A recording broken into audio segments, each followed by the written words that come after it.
It was at least three guys though that from our episode that you popped on, or I think they popped on you, where it was all about religion. So I just kind of want to know, how does that affect your dating life? You know, when you say up front, I don't do this, I don't worship, I don't go to church, and how do guys in real life respond to that? So the way I've approached dating is that I date outside of my race a lot. I date outside of my race a lot. Problem number one. What do you mean problem number one? Uh-oh. No, because I feel like black. Say it. I feel okay. Safe space. Is it though, girl? No, we listen. Black people are very boxed in. Like the norm within black societies, anybody within the black diaspora, Caribbean, African American, like you're Christian, that's how you were raised, and it's this big deal. Like I date outside of my race a lot where religion doesn't even come up. It's not even a thing. It's not even brought up, you know? How's that working out for you, though? Oh. Dr. Daz? Sir, we are on the same show. Shots fired.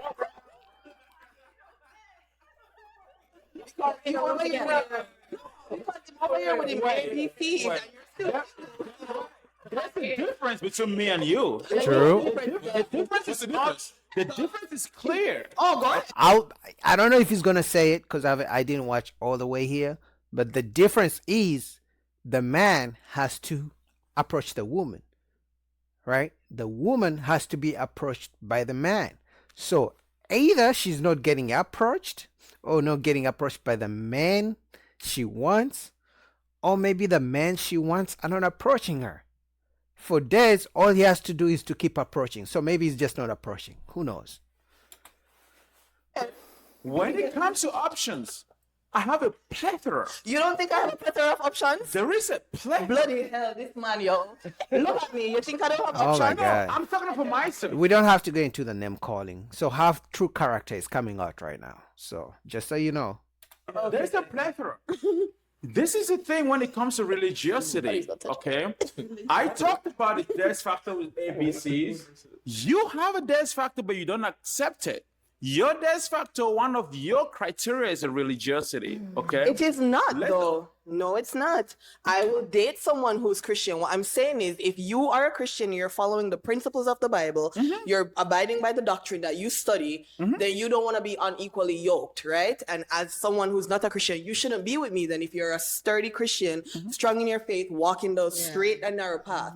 So I take myself from it because I'm like, oh, you're Christian. You don't want nothing to do with me based on your own doctrine. I will date a Christian, though. I don't have a problem with it. Okay, so what you're saying is that you can date a Christian as long as they don't try to. Don't impose your beliefs on me. Everybody's path is their own. But here's the thing, I don't though. see life through the lens of Christianity. I see it through the lens of humanity. Gotcha. Cool. Here's the thing. That's a bar. Why would you pop? If you say you would date a Christian, when somebody mentioned the fact that they are God-fearing or they are Christian, why would you pop on that Because mention? I was Yeah, that's what I was saying. She popped too early because like I said, I honestly believe when it comes to being too strict on standards, women are too strict on their standards compared to men.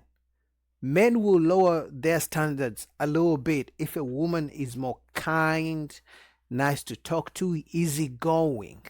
That means she makes up in other things. But for women, a woman will literally say, I want a man who's a provider.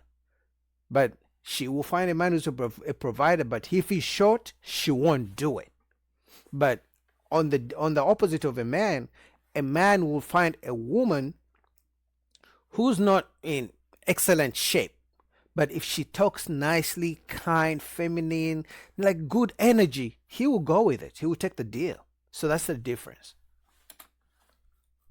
making an assumption based on the doctrine of Christianity. You guys cannot be unequally So you yoked. were- But, and also, you usually pop when they say they want a woman of God, exactly. And that's what not you me. pop, not because Exactly. they said they're Christian. They want a woman of God. Okay. Gotcha. All right. And then also, you also mentioned cooking. Oh God. I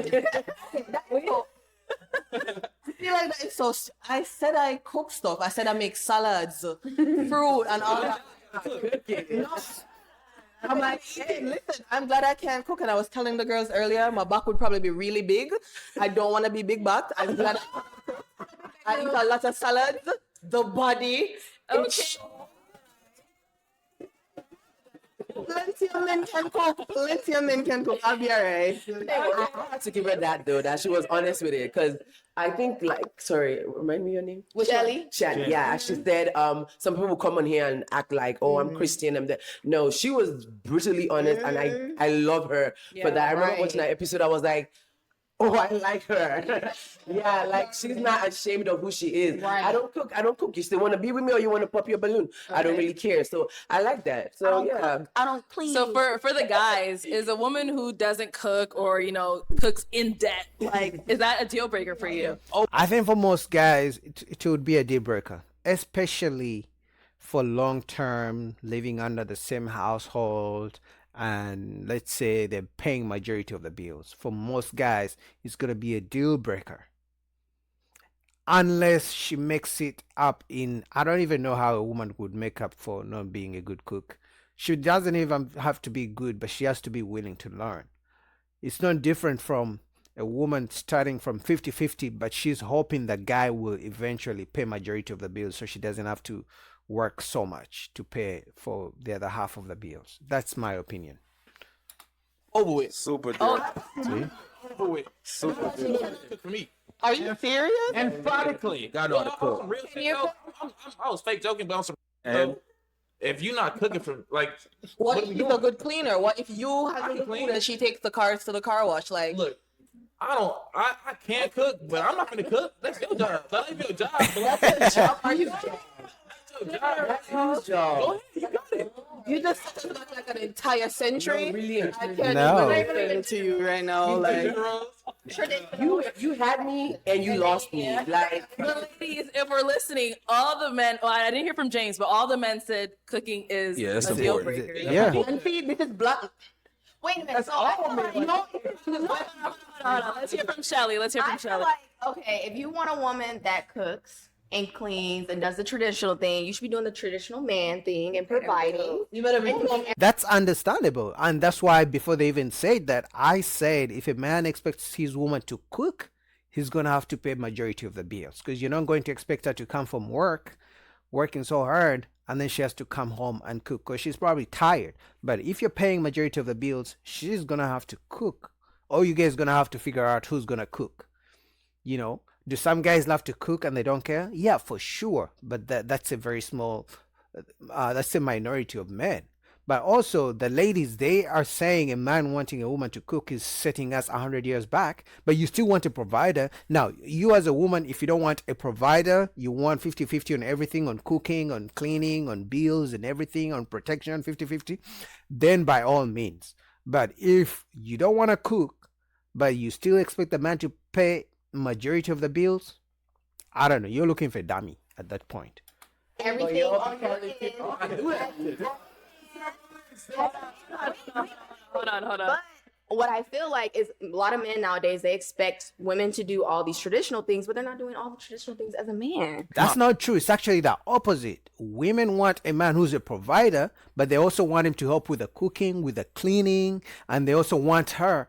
They want the man to let her work and save 100% of all her money, but spend his money. So who's really keeping the traditional roles and who's not? Not knowing how to cook And you is want crazy.